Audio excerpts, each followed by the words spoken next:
Hey everybody, in this video we've been inspired by the Astartes 2 trailer, so we're going to be showing you a fantastic method of painting a Space Marine in the colours of the Scythes of the Emperor for Warhammer 40,000 by Games Workshop. Now this is seen as quite a tricky colour scheme to do because there's a real contrast here with a really bright warm yellow but also a pitch black as well, so getting around those two colours can be a little bit tricky, but in this video we're going to be showing you a really great efficient way of doing it that looks great on the tabletop. So we hope you enjoy it. Let's get started.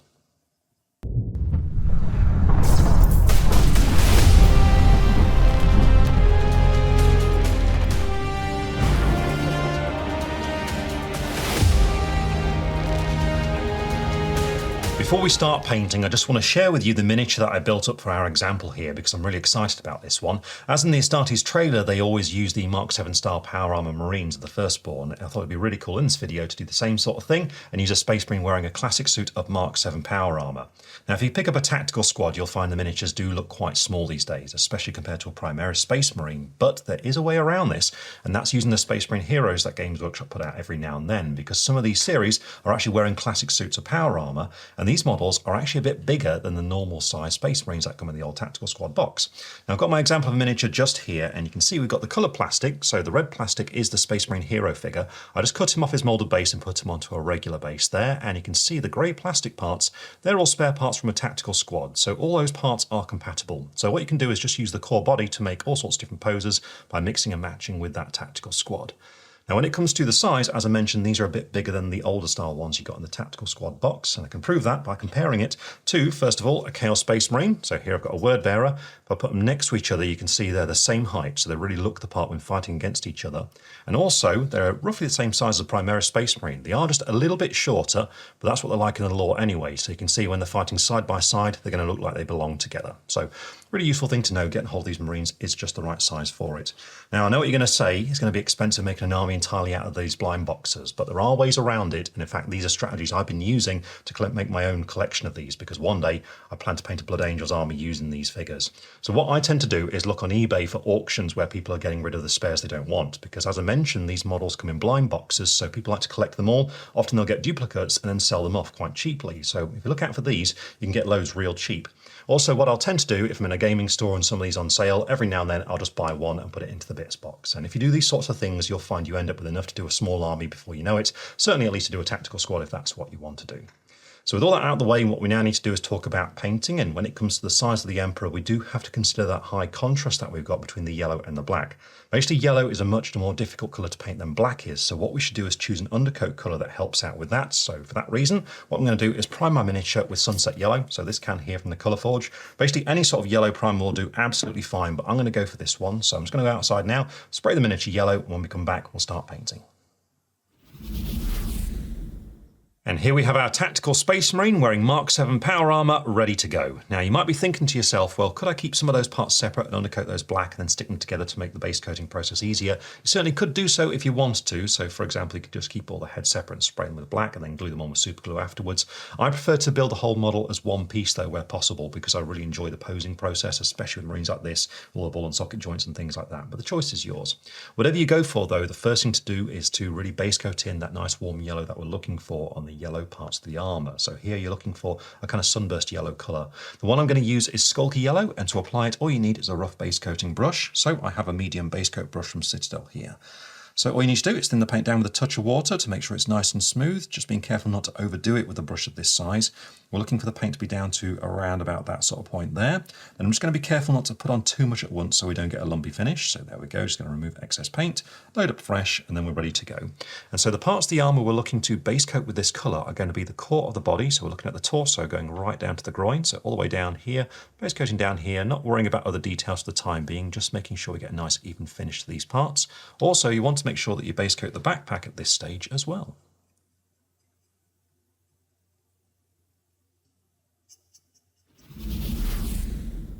Once you're happy with that base coat of yellow, we can then move on to the next base coat, which is going to be some gold. And the reason why we're doing gold now is because both the gold and the yellow are going to take advantage of the same wash at the same time. So just nice and efficient, essentially. So what you want now is a nice warm gold, and I'm going to use some Dragon's Gold for this. And to apply it, I'm using a size 0 brush from Ard's Opus. Now this is around about the same size as somewhere between a small layer and a medium layer brush from Citadel. But basically you just need a brush of about that sort of size that holds a good point, just so you've got some accuracy. With that paint, once it's thinned down and ready, we can start looking for any decorations that need to be gold. And this is going to be things like the device that we've got on the side of the bolter just here. So we just want to base coat this in at this stage. But also, if like me, you're going to be painting your miniature in the colours of the second company, you now need to make sure that you pick out the design on the chest as well. So we're looking at this winged skull design just around here.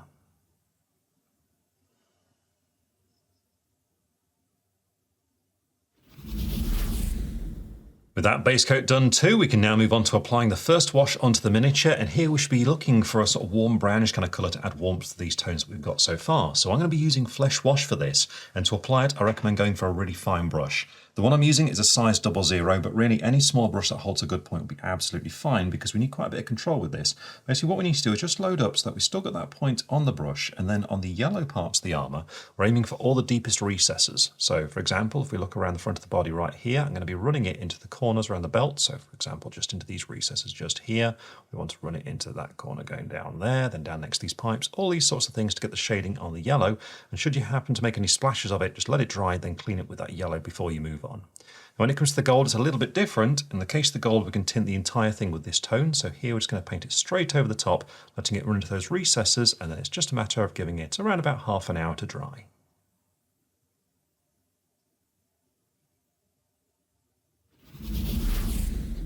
The wash is now completely dry, and I've had a quick look around that yellow just to make sure it's nice and clean and tidy. And with that done, we can now move on to adding the black onto the armour. And to do this, what I'm going to do is start out with an off black, so basically a really, really dark grey for the main colour, then use a pitch black for the shading in it. So what we'll do is start out with that off black, and then be using some Death Reaper here, which when you look at it on the palette on its own, just looks like it's a pitch black. So that's the sort of colour we're going for here, but actually it's just slightly lighter, which is going to allow us to get that volume and depth as we add the black in for the shading.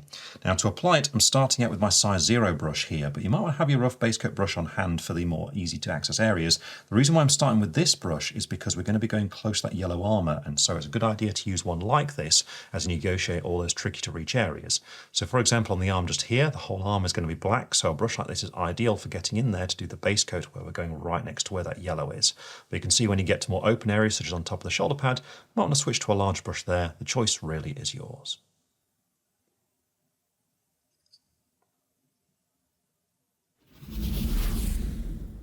Once you finish base coating that black, you can see the model is really looking the part of a Scythe of the Emperor, and also just made sure to base coat the casing with his bolt gun there as well. And so with that done, we're now going to add some shading onto these parts, and here I'm going to be doing something a little bit different. Rather than using a wash, what I'm going to use is a pitch black, thin it down with a bit of water and run this directly into the corners. Now the reason why I'm using this instead of going for a wash is because I want as much contrast here as possible, so I'm looking for a really deep dark colour, and acrylic paint is going to provide us lots of control as we really introduce a dark colour there like that. So I'm going to use some Doom Death Black for this, and to apply it I'm going for my smallest brush, so I'm using my size 00 here, and what we need to do on the palette is just thin this down so it's a little bit inky. Not quite as runny as a wash would be, but not far off it. Basically this sort of consistency here, you see, so a nice pitch black. Then make sure you remove excess paint off your brush and load up so that you've got that fine point there on the bristles.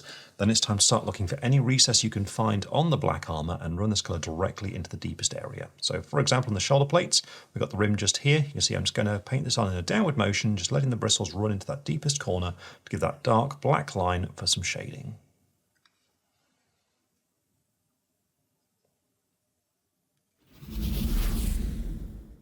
Once that's done, you can see now we've got some depth there in the black, so it's time to move on to base coating some smaller details that we can all wash using the same colour. So here we're angling for a black wash. And the first the colours we're going to base coat now will be for the silver. Here I'm going to use some Surcoat silver, and then we can move on to sort of like a dark warmish brown for all the leather. So here I'm going to use some cuirass leather. Finally, it'll then be time to pick out the joints in the armour, and here we want a grey, so I'm going to be using some Eidolon grey. We're going to be starting out with the silver, so I've got Surcoat silver, and to apply this I'm using my size 0 brush, and this is all for the various mechanical details and the vents and things like that across the armour. So all you got to do is make sure the paint's thinned down and under control on your brush, and start working your way around looking for such features. So for example, it's going to be things such as the blade here on his combat knife, but also it's going to be various bits and pieces to do on the bolter. So for example, we've got the barrel of the gun just down here that we want to very carefully pick out, but also keep an eye out for the vents on the backpack, such as these ones here, and be sure to base coat these as well.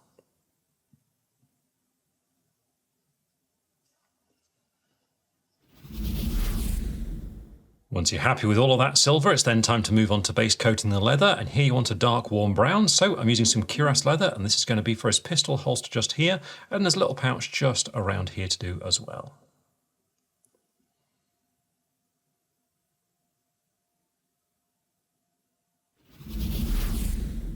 And then finally, it's time to pick out all of the joints in the armour using a dark grey. So here I'm using some Eidolon grey. And this is also an ideal colour for any pipes too, such as these ones on the body right here.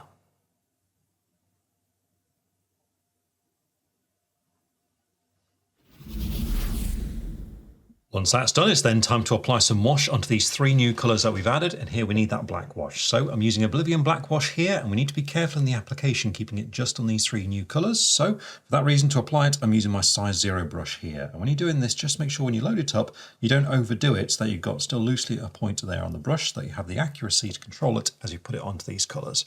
Because, for example, we want to put it over things such as these pipes just here, and we need to make sure that we just keep it on the pipes and not on the surrounding yellow. So just take your time, be as neat as you can, and apply this over this sort of off black that we've got for all the joints and pipes, over the silver and over the leather as well.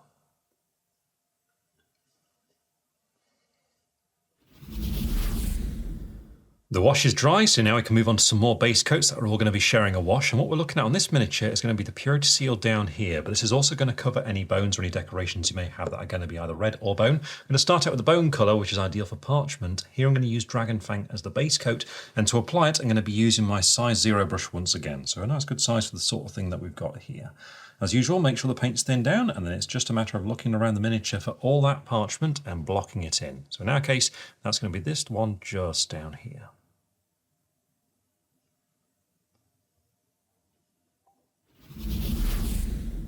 Next up, we need to base coat the wax on the purity seals, and for the sides of the Emperor, this is normally depicted as being red, so I'm going to go for maroon here with some Asmodeus red, and once that's done, we can then apply a wash over both these colours at the same time, and here we want a dark brown, so I'm going to use some Battlemud wash. But first we need the Asmodeus red, and to apply it I'm still going to use the size 0 brush here, and all we need to do now is base coat that wax. So you just need a small amount of this thinned and ready, and it's just a matter of being as steady as possible as you go in, just to pick out this detail right here.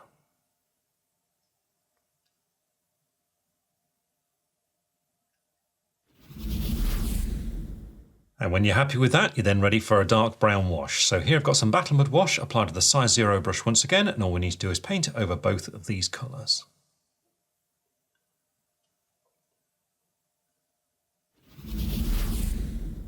With that wash dry, we can now do just a little bit of layering, because what we need to do is make sure that the bone colour we've just done is just brightened up before we move into highlighting the miniature. So here I'm going to be looking at parchment, but if your miniature has any bones on there, you want to do the same thing on that too. For this, what you want is a slightly lighter sort of cream colour than you used for the original base coat on the parchment. So in our case, I'm going to be using some Skeleton Legion. And to apply it, again, going for a smaller brush, I'm once again using my size 0. And with this, we just need to apply this paint onto the flatter parts of the parchment whilst carefully avoiding recesses. So with that paint thinned down and made just a little bit translucent there on the palette, we can start looking for the areas to apply this on. And for the parchment, you can see we've got some creases that go along it. So what we want to do is target the parts that are already raised up, such as just there and the flat part beneath it. But whenever we get to a deeper recess where more of that wash settled, just skip past it and carry on again on the other side.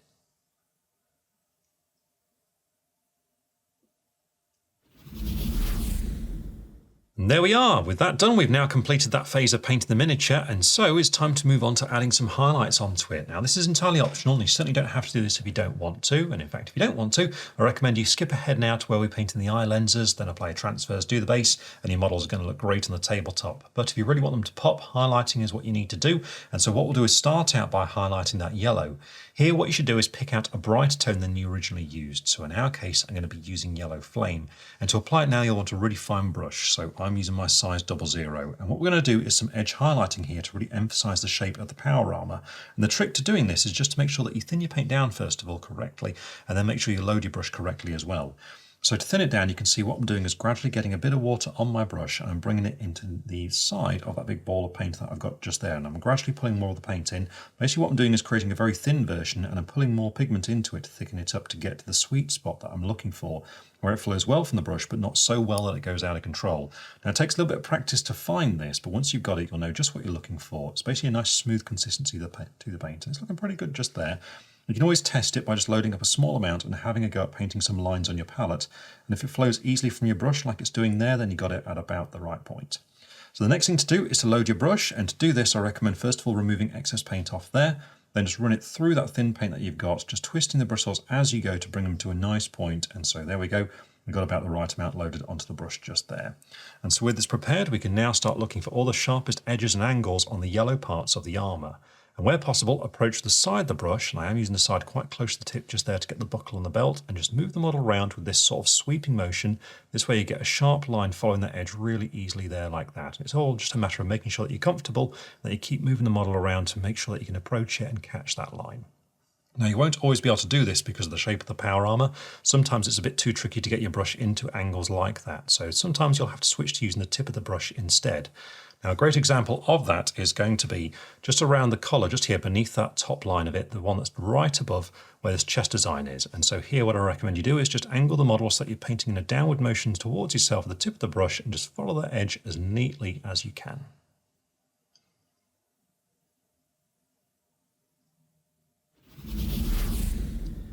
Here you can see the result of applying that highlight to the yellow. You can see how it really helps define all the shapes on the armor really clearly. And so with that done, we can now, well, move on to adding a fine highlight if you want to. And this is something I'd normally reserve for characters and things like a captain or something, but you can do it on everything if you want to.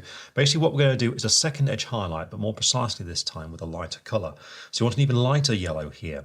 I'm going to use some Craven yellow, and to apply it, again, go for a small brush. And if you decide to do this, all you're going to need to do is thin this down just like you did with that previous highlight. Only this time, rather than looking for every edge and angle, we're just looking for the more prominent ones that really stand out or would catch the light. So like before, get that paint thinned and ready, being careful not to overload your brush. And then when you're ready, we can start looking for these parts that really stand out.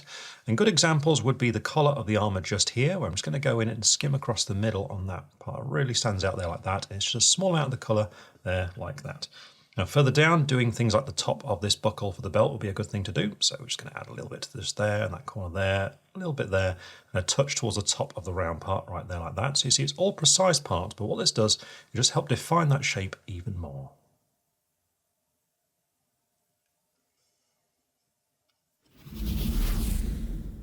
Once that's done, the yellow parts of the armour are now complete, and so we can turn our attention onto the black parts of the armour. Now here what we're going to do is start out by highlighting with a dark bluish grey, which is going to give the black quite a cold feel and a nice contrast against that yellow. So here I'm going to use some Faust blue.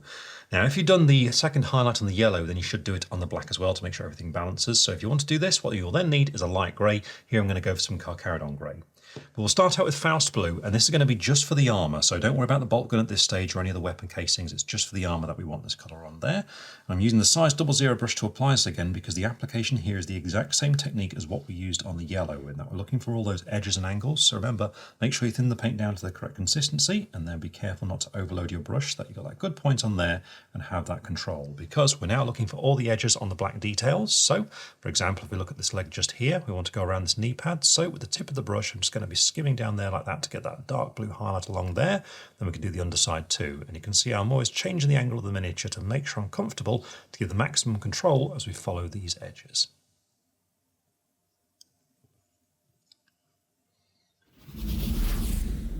Once you've finished applying that first highlight, if you did the second highlight on the yellow, then we should do a second highlight on the black as well. And if you decide to do this, what you'll need is a light grey. I'm using some Carcharodon grey, and just like with that second highlight on the yellow, we're looking for really defined areas that are standing out, such as the top of this knee pad just here, where we're looking for the curvature at the top. Same on this one as well. Again, just do a fine line, just retracing your steps from that previous highlight, just ever so slightly narrower. Also, we're looking for areas at the top of the shoulder plate just here, where it'll catch the light at the top of the helmet, such as just along the top of this little intake that we've got around here. Again, just very gently skimmed on just to build up that colour. Now we can also use this light grey as a highlight on the joints in the armour. So for example, the one just here, all we need to do is add a few lines just to pick out the texture of this ridged joint.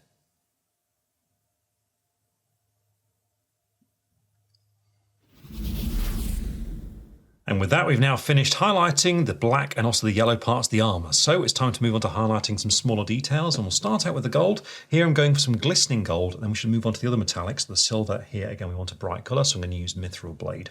With that done, we can then move on to some other details in the miniature, starting with the leather. Here I'm going to use some boar hide, and then for the gun casing, what we want is a sort of dark grey colour, so I'm going to use some dungeon stone grey here. But first of all, we need to highlight that gold. So I'm using glistening gold, applied again with the size 00 brush. And this is more or less the same sort of technique as what we've just been doing on the armour, where we're looking for edges and angles. But it's a matter of, again, just making sure the paint's thin down and ready, and then you just got to start looking for them. So, for example, we've got the design here on the chest, and what we're going to do with this is just carefully move in with the side of the brush and start skimming across the raised details. So, for example, just along here.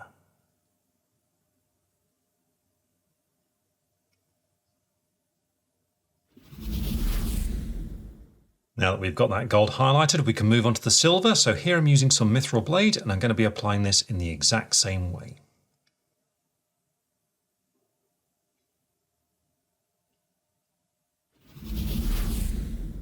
We're now finished with the metallics, so it's time to move on to highlighting the leather. And here I'm going to go for some boar hide, applied still with the size 00 brush. And this one's going to be a case of still applying along the edges and things, but feel free to add a few dots and just 1 or 2 little lines onto the flat areas just to give a bit of texture to that leather.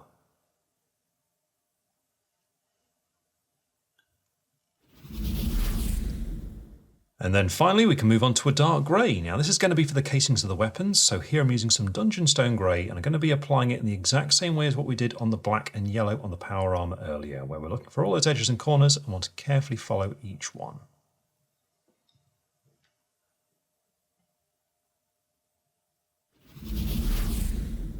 And now that's done, we can move on to doing some finishing touches, and we'll start out by completing that purity seal. Now for this we can start by highlighting the wax with a quite bright red, so I'm going to use some demon red, and then for the parchment we want a light bone, so here I'm going to use vampire fang. Now with that done, if you want to add some texture to that parchment, you know at the right moment to do it, and here what you need is a dark brown, so I'm going to use some cuirass leather. But first of all we need to highlight the wax, so I'm using demon red, and to apply it I'm sticking with my small brush, so this is still the size 00 here. You don't need very much of this colour, just a small amount thinned and ready on your brush, just making sure it's a little bit translucent, and then we can start picking out the raised parts of the wax. So what we should do is go around the outer edge of it with a few dots just to give that slightly lumpy texture, so just dotting there like that, and then just do a little squiggle in the middle as well.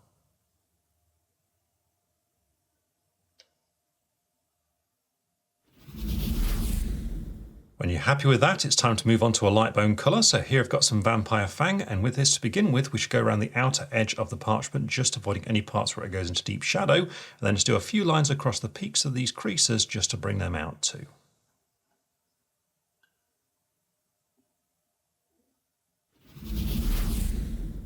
And then finally, if you want to add some texture to the parchment, what you'll need is a dark brown. So here I've got some cuirass leather, which I thinned down so it's a little bit inky, and then with the tip of the brush, just do a few squiggles running along the parchment like this to give the impression of text.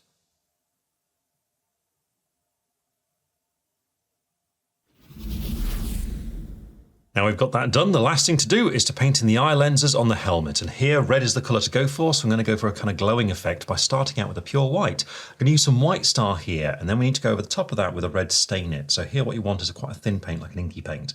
I'm going to use some red glaze for this, but if you don't have access to it, then Blood Angel's Red from Citadel's contrast paint is a good alternative for it. But whatever you choose, we need to start out with that white. So here I'm using some white star. To apply it, go for your finest brush, so I'm using my size 00 once more here, and all we're aiming to do is to paint a line in the middle of each of the recesses of these eye lenses.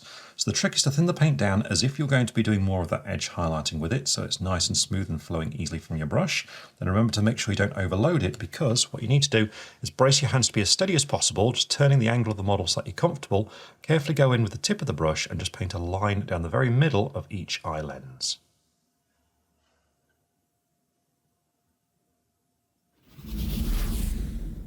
Once you've got those white lines done, it's then time to move on to the red glaze. So here I've thinned it with just a touch of water, and I've only got a small amount of the brush because what we want to do is just wash it into that recess area of the eye so that it shows through really brightly across that white.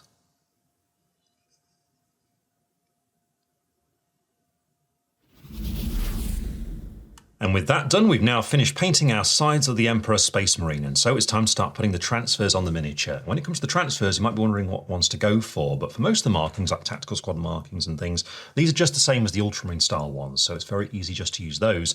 But for the chapter badges, of course, we're looking for something a little bit more unique. Now, Games Workshop don't actually make transfers for the sides of the Emperor, but you can find them online, and I have one such sheet that I bought off Etsy. You can see this has plenty of markings to be able to do an entire army, and it's got some cool additions as well for your vehicles and things like that. So I recommend just picking up one of these because it'll cover you for your whole army. So what I'm going to do now is apply the transfers to the miniature, and then it's time to base it. As ever, for your miniatures, it's entirely up to you what scheme you go for. But for my example here, I'm going to do an urban rubble base.